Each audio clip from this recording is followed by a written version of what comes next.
Live on GBC News, it's time for news. Hello, good afternoon. I'm Sayoko Kwakutre and you're welcome to the news. There are still high rates of teenage pregnancy in some communities in the country. The central, western and northeast regions continue to account for these increases. The Adolescent Health Unit of the Ghana Health Service says providing the adolescents with the right information at the right time will help them make informed choices. Parents have been entreated not to shy away from educating their children on reproductive health. 1.3% of Ghana's current population is made up of the adolescent between the ages 10 and 19.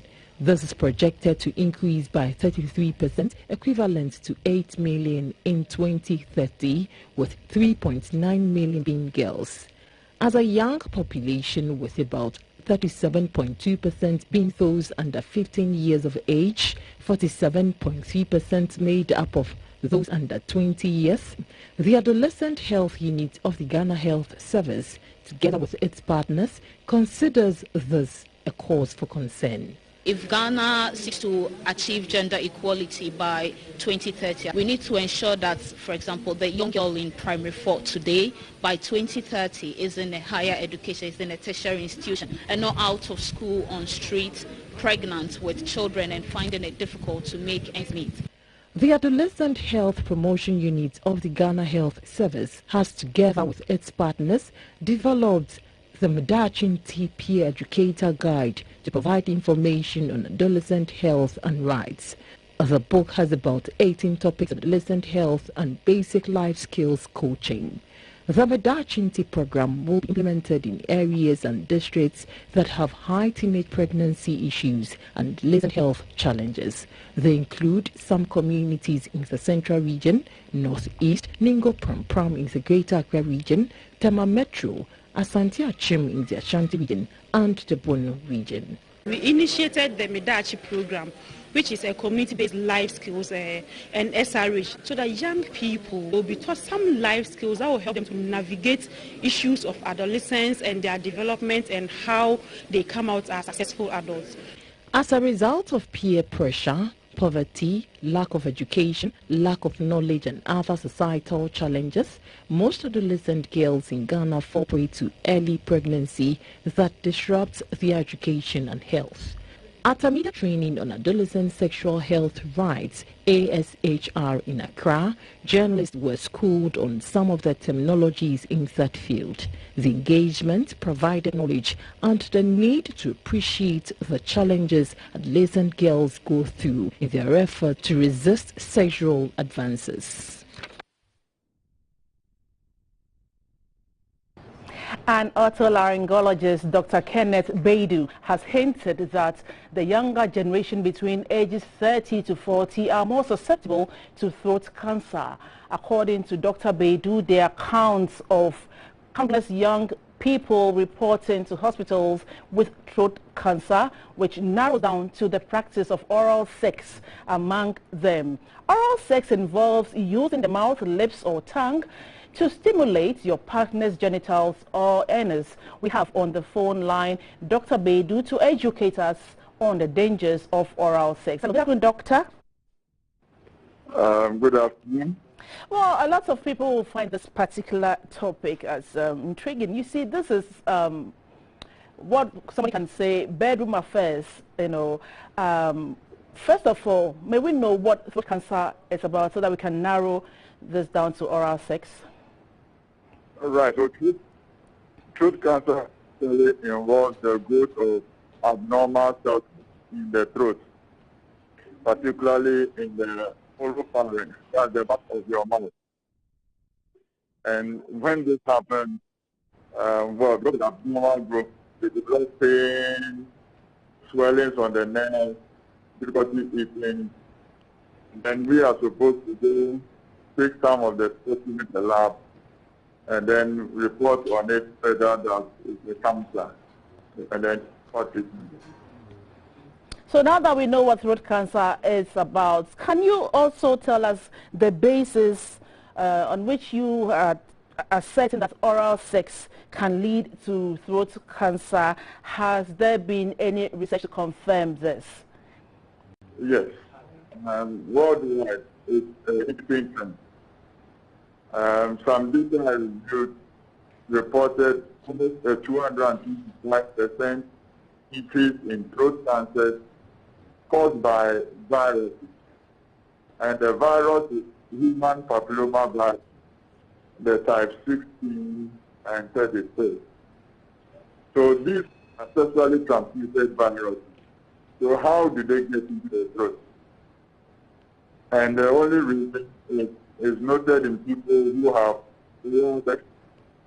Those with, especially if they have multiple partners, and then such persons usually don't satisfy the usual factors for throat cancer, being alcohol, tobacco, or chewing, and eating. So if you do your math, then it will tell you that the causative agent is the virus. And unfortunately, anytime we take the specimen to the lab, we ask them to type it. And they almost always find the HPV type 16. So anybody who comes to our unit, we take a biopsy. We will always ask for typing. And we are getting a high incidence of HPV typing. It seems to correlate with the evidence in other countries. So if I get you right, does this virus, do you get this virus only engaging in oral sex, or you have other ways that you can contract this virus? It's a sexually transmitted disease, and it's been there for ages. And we know it's one of the causes of cervical cancer in women. And we in the end, children to us sometimes from these mothers with papillomatosis of the larynx. So it's been there for ages. It's just that our present practices have excluded from the lower genitalia into the oral cavity and creating problems in the oral cavity. So, Doc, we've been talking about oral sex. What is oral sex? Somebody may want to know. Well, I'm not an expert in that, so I don't comment on what that is. But I can tell you the consequences of those practices. Okay. So, can you tell us some of the symptoms or indication if a person is developing throat cancer? Because right. So, most people will come with pain in their throat, and then the pain can even go to the ear. And later on, it will develop into difficulty swallowing or painful swallowing, and even inability to swallow at all. The serious part of it sometimes is that in some people, the first symptom is a swelling in the neck, and the pain will come later on. Unfortunately, with this swelling on the neck, they go to all sorts of places, and they touch the knife, they die, and then before they get that, it's beyond what you can do with them to help them. So the emphasis, yes, sir, yes. Can you go on? The emphasis is on the younger generation. You gave an age bracket between 30 to 40. That age bracket are susceptible to throat cancer. Why are they mostly at risk? I'm not saying they are susceptible. My state is that they come to us in that age group. Okay. So it means whatever happened about 10 years before that. Mm-hmm. Then you move to the people with their throat cancer, and they have been smoking, drinking for a long time. But now this period of cancer patients are those who young, they are affluent, they never smoked or drank, but then they get throat cancer. So where did they get it from? And that started all that chain of investigation to unearth this, what you are talking about. So is throat cancer treatable? Yes, it is. And we can actually treating it easy when we find it early. So we treat diseases 1, 2, 3, 4. 1 and 2 is patent, like cancer. Yeah. Now 3 and 4 is what I just said with radiotherapy or radiotherapy, chemotherapy, and then sometimes surgery. And it's treatable, it becomes early.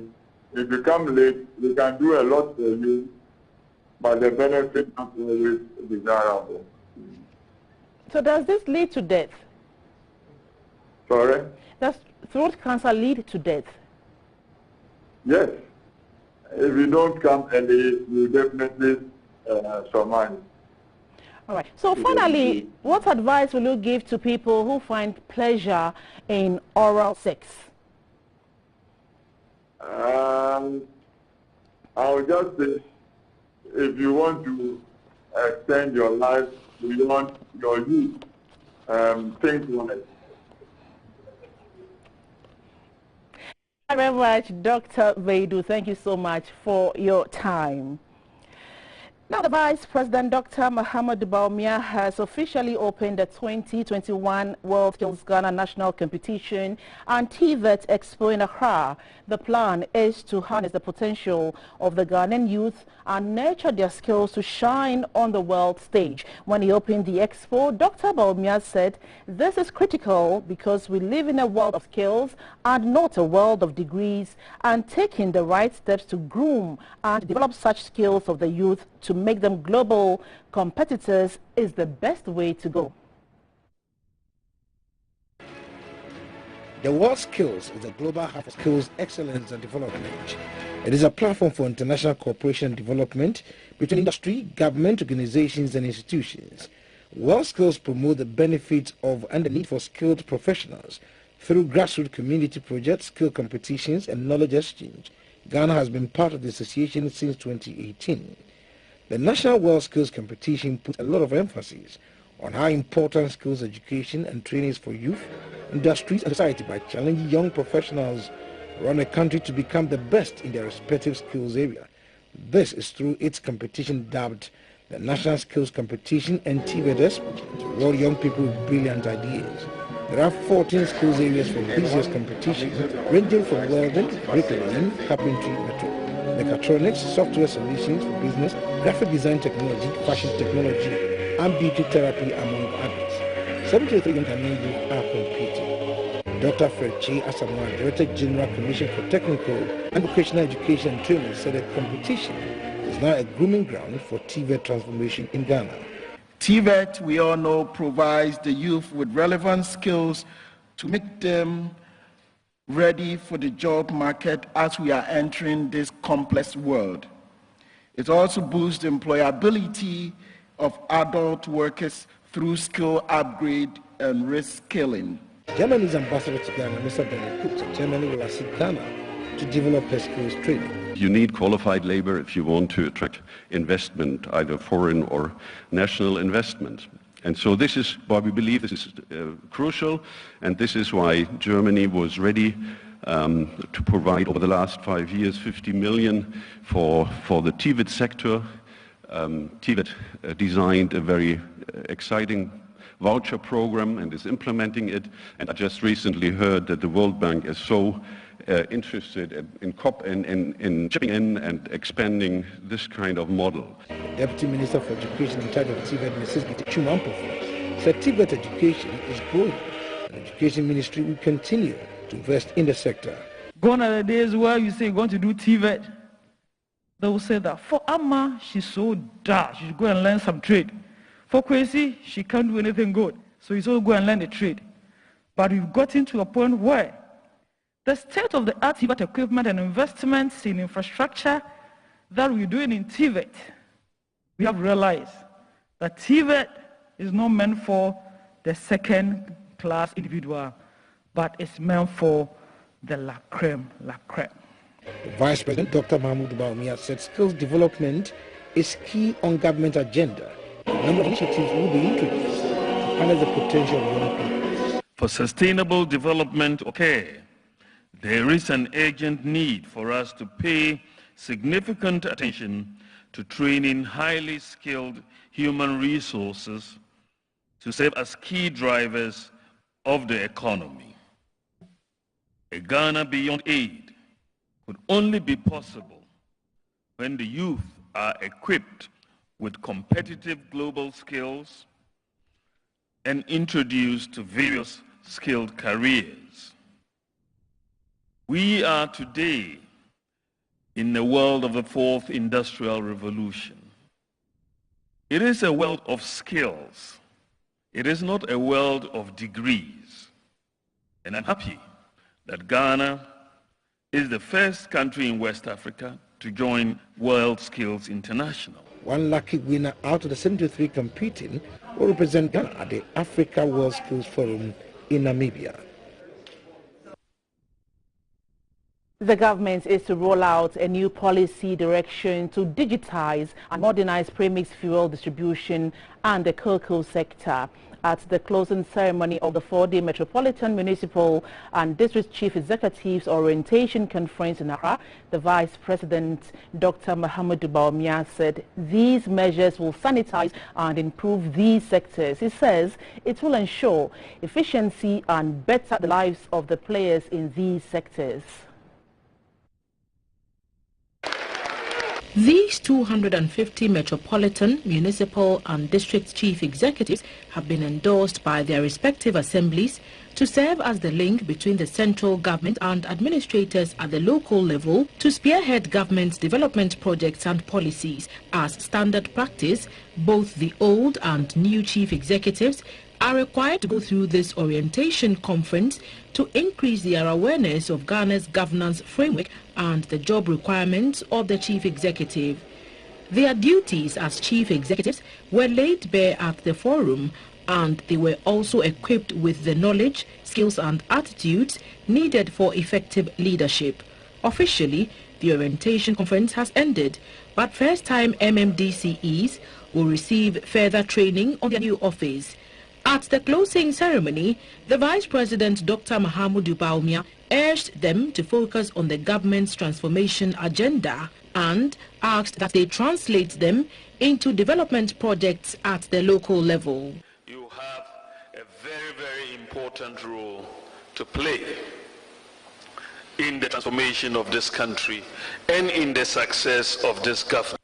If you are successful, then Nana Addo Dankwa Akufo-Addo and the MPP will be successful. Dr. Baumia spoke about the new policy direction to modernize premix fuel distribution, the cocoa sector, and property rates. Next year, we are digitizing the Lands Commission so that we can get rid of the land gas phenomenon in many places. We are digitizing even fertilizer distribution. We are doing the same for fisher folks. We are taking all their data and we will digitize premix distribution next year in this country. We are digitizing the cocoa industry and cocoa farmers. Dr. Baumia challenged the MMDCEs to live up to expectation, since their success at the local level is a plus for the NPP administration and success for the nation. Health workers such as doctors, nurses, social welfare workers, traditional birth attendants and mothers who operate in various hospitals have over the years been busted for selling babies. In a latest news report, 4 persons, including a retired midwife, allegedly involved in the stealing and sale of babies at Ichabo and Half Asinin in the Western region, have been nabbed by the National Investigative Bureau, NIB, and Accra Circuit Court on Tuesday remanded the 4 into the custody of the NIB. We have on the line the president of the Ghana Registered Nurses and Midwives Association, Mrs. Perpetual Oforiampofo, to tell us what her association is doing to curb the infamous practice. Hello, good afternoon, madam. Thank you so much for joining us on News Hour. Thank you also for inviting me, and good afternoon. Madam, a midwife has been arrested for selling babies. How does that make you feel as an association? Thank you very much for that. When we talk about this particular case, the midwife involved is a retired midwife. Within the Ghana Registered Association, retirees are considered as life members of the association. And it's a difficult issue for us to think about because it's an inhumane activity that they have involved themselves in.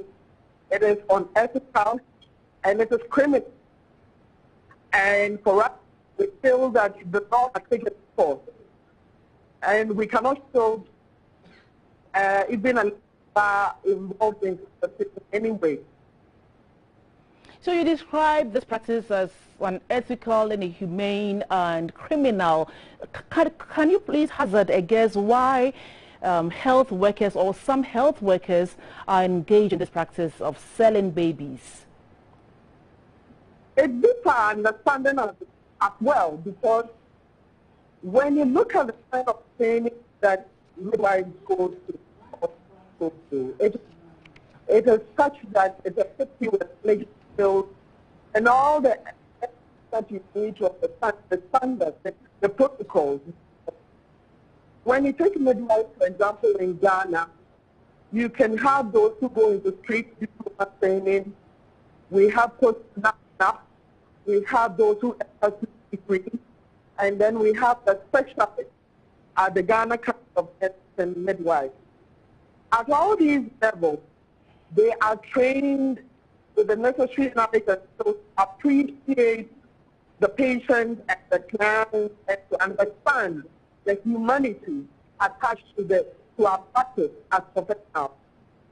And it is very wrong, and they have no right to indulge in any system where you steal a mother's baby and sell to somebody, or you go and take a child from somewhere and sell to somebody.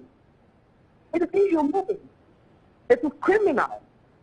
And there is nothing, we cannot condone such action. And the law, as I said, must take its course. But if it's about training, they are equipped with everything that they need to understand. But we are happy to note that this is not really widespread.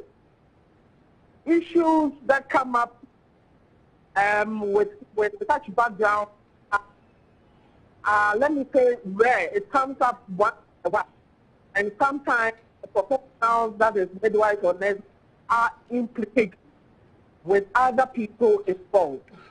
So when you look at the general picture and the kind of work that midwives do or the kind of work that nurses do, we safeguard the interests of our patients and clients, and we are their advocates, and therefore we protect their interests. So majority of babies that have been born over time and the kind of services that are provided to mothers and their babies, it has been a good story. So some of these things pop up once in a while, and that is not to say that they have done anything right. It is wrong, and they must be punished.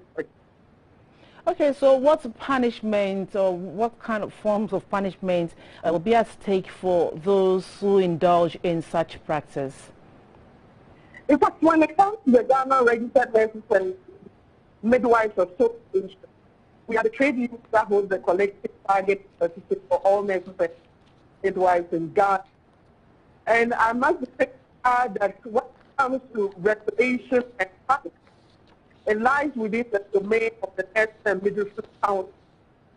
And when you have a case like this, which is criminal, it takes the police to take the necessary action. And therefore, with the NID having busted this how do I tell it? The law must just take its course. And they must face the full rigors of the law with regards to what they have done. Finally, as an association, this kind of practice, tarnishes your image. So what are you doing as an association to curb such inhumane practice, as you have termed it? As part of our strategic plan, we have in the education as one of the pillars or one of the pillars, and we use whatever resources we have to equip our members in terms of training, continuous professional development points in any areas that we feel can help them in their practice. And therefore, it is part of our mandate to assist employers to also train our members who are employees in the health sector. And therefore, that is a bit that we can do, and we are actually doing, and we are doing so. What that I can say is I will continue to admonish our members against some of these things and to ensure that the interests of our patients and the general public are protected when it comes to healthcare and the protection of their rights. Very much, Madam, for your time. Mrs. Perpetual Oforiampofo is the president of the Ghana Registered Nurses and Midwives Association, and we've been talking about sale of babies in the country. The Volta Regional Caucus in Parliament from the minority side say the president's response to the Applaud Chief Togbia Menyafiti about the uncompleted E-block is offensive. The complaint that Togbia Menyafiti is not the only chief who has reacted to an abandoned project and are therefore asking for an apology to the people of the region. You can see that the Volta Caucus is united on this matter in the demand for an apology and a retraction, unequivocally, without any delay and unreservedly. That is our demand, and we expect the president to do the honorable thing. There can be no other explanation. We have heard some people say that he spoke in jest, he was only joking. We take our president more serious than that. When you are responding to a chief, a paramount chief of that stature, who has been in school for more than 20 years, has worked with all presidents of this fourth republic, who is held in high esteem from the days of President Rawlings, President Kufuor, President Mills, President Mahama, and the current president. No president has spoken to Toby Fiti the thief in this manner.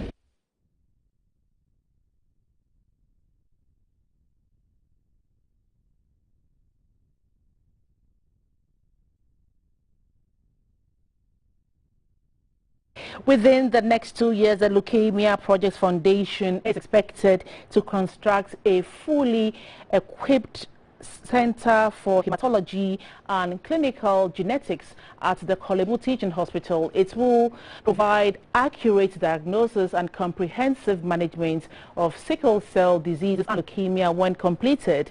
The project is estimated at $4.5 million. A report by Sarah Fori.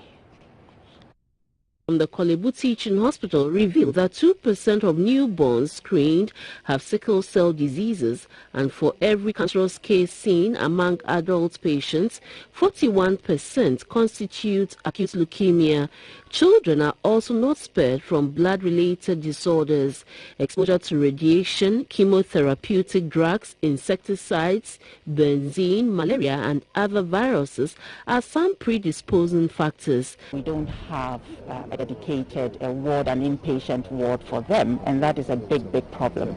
So when they have complications or crisis over the weekend, it becomes very difficult getting someone who knows about sickle cell disease to take care of them. The same thing with leukemia patients. We don't have a dedicated ward currently for leukemia patients in Ghana. We struggle for space with other medical patients, it's because they are immunocompromised already, and by doing that they pick up all sorts of infections from the other patients on the ward. Under the auspices of the Leukemia Project Foundation, a fully equipped Center for Hematology and Clinical Genetics will be constructed on a 2,000 square meter land allocated by the Kolebu Teaching Hospital. It will consist of a stem cell transplant unit, a transfusion wing, and a daycare center for patients with complications. It will also have a research wing to enable specialists to understudy blood-related diseases. This facility is also going to have a state-of-the-art, laboratory where we will be able to do some of the sophisticated tests, some of the special tests that patients normally send samples to other parts of the world. The chairman of the foundation, Mr. Alhassan Andani, said the framework for the project is about 90% done. He disclosed that the project will require about $4.5 million to be executed and is scheduled to be complete by 2023. The chief executive of the Kolebu Teaching Hospital, Dr. Opoku Wariampoma, said to improve on its processes, an e-health software has been deployed across all the hospital's departments and has established a data center to monitor patient safety and for research purposes. The board chair of the hospital, Dr. David Nkansa Dramina, bemoaned the maintenance culture of the Kolebu Teaching Hospital and said that will change during his tenure. He described the center as a testimony that management puts the welfare of the patients first. The former head of the hematology department and founding member of the Leukemia Project Foundation, Professor Ivy Ekem, was lauded for her efforts. She disclosed that the bone marrow donor register compiled during her tenure has over 1,000 subscribers, and that will be useful to the center. Prior to cutting the sword, an MOU was signed between the foundation and the hospital. Once the facility is complete, it will be managed by the Kolebu Teaching Hospital. Sarah Fori, GBC News, Accra. The withdrawal of services for the past 48 hours by the Health Services Workers Union in the Western region is also taking a toll on healthcare delivery, with labourers especially being visibly absent. The picture at some health facilities GBC News visited painted one of a possible spread of infections. On our arrival at some health facilities in the Western region, the team observed that most of the people at post were either NAPCO, National Service personnel, or those engaged by the hospital and being paid through internally generated funds. At the emergency ward at the Takoradi Hospital, there were some trash bins with garbage spilling over, with unbelievable stench emanating from the rubbish. But I'm surprised to hear that because, well, one of the TV stations this morning was talking about some hospitals going on strike, but I never knew that it's affecting this hospital as well. I'm surprised because I haven't heard anything about strike today, but I learned that those private hospitals are not taking health insurance. That's all what I heard. It was the same at the Kwesimintin Hospital. A midwife, Madame Hetty Idoku Amwachi, told GBC News how the situation has given the unit extra responsibilities. I assigned some of them to do the sweeping in the ward and the corridors around the labor ward, and some also did mopping, the areas, and some also emptied the dustbins, which of course I was involved myself.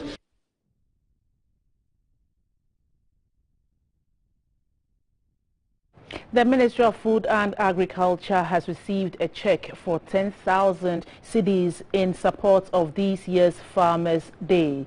The donation was made by New Age Agric Limited. The supply chain manager, Mr. Edwin Nate, on behalf of the company, presented the check to the ministry. The check was received by the Deputy Minister for Food and Agriculture, Mr. Mohammed Hadi Tefuri, and was thankful to the group for the gesture. This is the first donation towards the celebration of the day, which comes off on 3rd December in the Central Region. The ceremony recognizes the contribution of farmers and fishermen to the economy each year.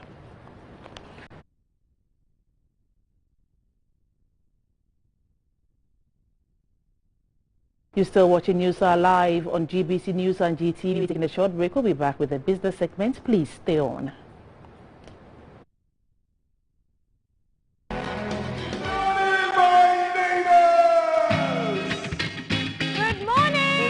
Good morning. It's a good morning, and we serve you breakfast. Not just any breakfast. Sizzling healthy.